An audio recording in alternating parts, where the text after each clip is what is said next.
মই বৰ্তমান উপস্থিত আছো গুৱাহাটী মহানগৰীৰ পাণবজাৰ স্থিত ডন বস্কৰ যি চাৰ্চ সেই চাৰ্চত আছো। কেমেৰা পাৰ্চন দেৱজিৎ বৰুৱাই দেখুৱাব আজি বৰদিনৰ এই বিশেষ সন্ধিয়া কেনেধৰণৰ এক সুন্দৰ পৰিৱেশে বিৰাজ কৰিছে।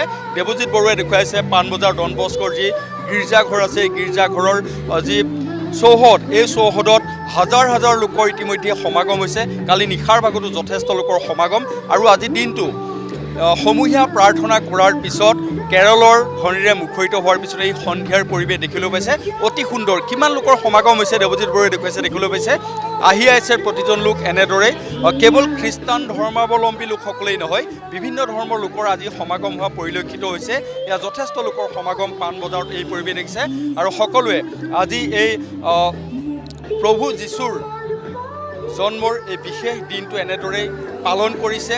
শান্তি শৃংখলাবদ্ধতা ধাৰ্মিক মনেৰে এনেদৰে সকলোৱে আগবাঢ়ি আহিছে আৰু বেথেলহেমত প্ৰভু যীশুৰ যি জন্মৰ সেই সময় এনেদৰে প্ৰতীকী ৰূপত পাণবজাৰ ডন বস্কত এনেদৰে প্ৰতীকী ৰূপত সকলোৰে ওচৰত এনেদৰে দেখুওৱাৰ ব্যৱস্থা কৰিছে। পাণবজাৰ ডন বস্কৰ পৰিৱেশ অতি সুন্দৰ পৰিৱেশ আৰু তাৰ লগে লগে সংগীতৰ মায়াজাল এই সন্ধিয়া বিশেষ এক সুন্দৰ পৰিৱেশ মাজত দেৱজিৎ বৰুৱাই দেখুৱাইছে। আমি যিসকল লোক আছে তেওঁলোকৰ লগতো কথা পাতিম। বহু লোক ইয়ালৈ আহিছে, সমাগম হৈছে আৰু এনেদৰে সকলোৱে আহিছে। বাইদেউ ক'ৰ পৰা আহিছে?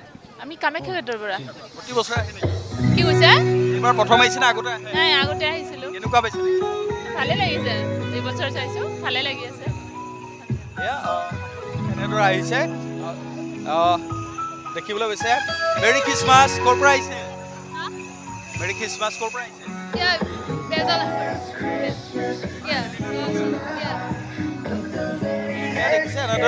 মিউজিকেল এটা পৰিৱেশৰ মাজত এনেদৰে সকলোৱে আনন্দ উপভোগ কৰিছে।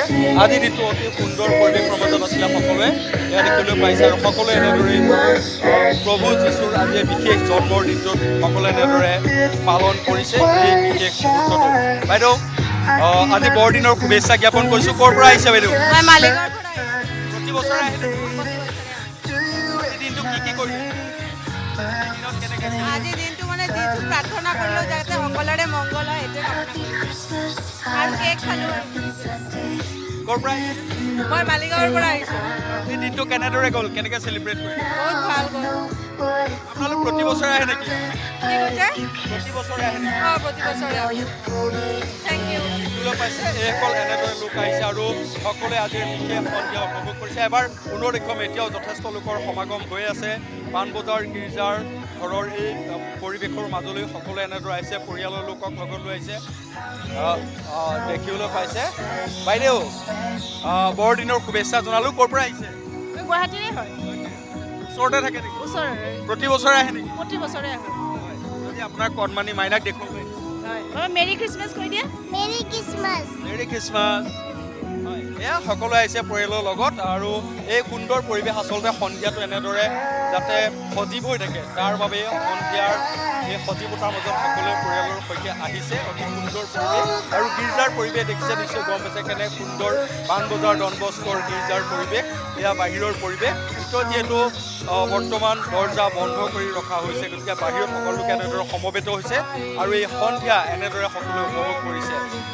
ইয়ালৈ অহাৰ লগে লগে সকলোৱে ঘণ্টা ঘণ্টা ধৰি ইয়াত চেলফি তুলিছে, সময় অতিবাহিত কৰিছে পৰিয়ালৰ সৈতে, বন্ধুবৰ্গৰ সৈতে আৰু শান্তি কামনা কৰিছে যাতে অনাগত সময় সকলোৰে মাজত সুখত যায়। আৰু ইয়াত এনেদৰে এটা স্থান দিয়া হৈছে য'ত বম জ্বলাই প্ৰভু যীশুৰ ওচৰত প্ৰাৰ্থনা কৰিছে সকলোৱে যাতে সকলোৰে মংগল হয়। দেখিবলৈ পাইছে দেৱজিৎ বৰুৱাই দেখুৱাই আছে, ইয়াত এনেদৰে মংগল প্ৰাৰ্থনা কৰি এয়া মম জ্বলাইছে, পৰিয়ালৰ সৈতে আহিছে সকলো লোক আৰু সকলোৱে শান্তি কামনা কৰিছে আৰু এনেদৰে মম জ্বলাই প্ৰভু যীশুৰ ওচৰত সকলোৱে প্ৰাৰ্থনা কৰিছে। আনন্দময় পৰিৱেশ, শান্তিময় পৰিৱেশৰ মাজত, মিউজিকৰ মাজত সকলোৰে এনেদৰে আজি এই সন্ধিয়াটো বিশেষ কৰি তোলাৰ প্ৰয়াস কৰিছে।